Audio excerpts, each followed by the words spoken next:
Grabe na naman nga itong nilipad ni Renz sa bando sa pagkuha ng rebound. Taas nga dyan ang tinalon ni Lakay para maagawan ng rebound ng teammate ni KQ.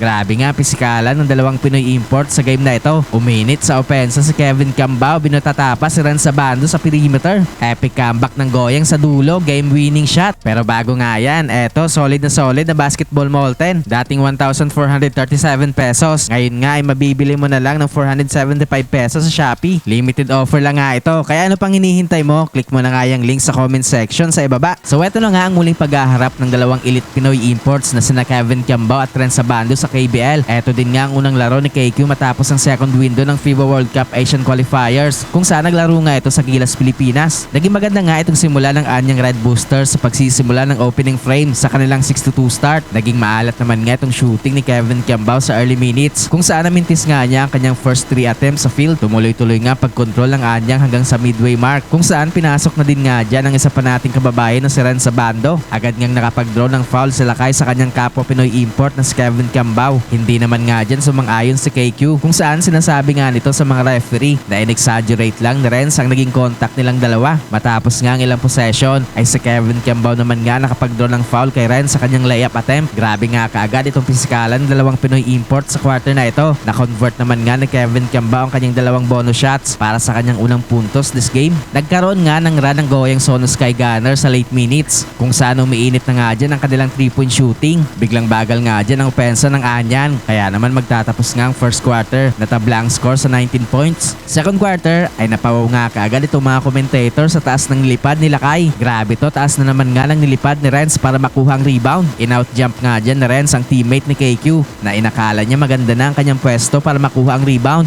Pero ang hindi nga niya alam, nagmamasid sa kanyang likuran si Renz para makuha ang offensive board. Naging dikdikan na nga ang labanan ng dalawang kupunan sa quarter na ito kung saan madalas nga ang lead changes. Another basket para kay Kevin Cambao with under 4 minutes sa kanyang naging putback shot sa fast break. Nagiging agresibo na nga ulit offensively itong si Kevin Cambao sa late minutes. Nakapag-draw nga ulit ito ng foul sa kanyang pag-drive sa basket kung saan ay pasok niya nga ulit ang kanyang dalawang free throws. Bumabaon pa ng basket si KQ papatapos ang quarter sa kanyang signature floater. Kaya naman magtatapos nga ang first half na lamang ng 2 puntos ang Goyang, 36-34. Third quarter ay nagkaroon nga kaagad ng run itong Goyang Sono Sky Gunner sa first few minutes sa kanilang 7 straight points. Kasama dyan itong 3-point shot ni Kevin Cambao. Yan nga ang kanyang unang tres this game kung saan nakaka-11 points na din nga ito so far. Tumuloy-tuloy nga itong pagkontrol ng Goyang hanggang sa kalagitnaan ng quarter. Top floater para kay KQ sa baseline. Ginawa lang asintahan ang depensa ng import ng Anyang na si Johnny O'Brien. Showtime na din nga itong foreign import ng Goyang na si Nathan Knight sa kanyang mga slam dunks. Gandang hanap pa dito ni Kevin Cambao kay Knight for the alley-oop dunk. After nga niyan ay pumakita din nga na magandang defensive play si KQ. Matapos niyang maputata si Renz Sabando sa perimeter.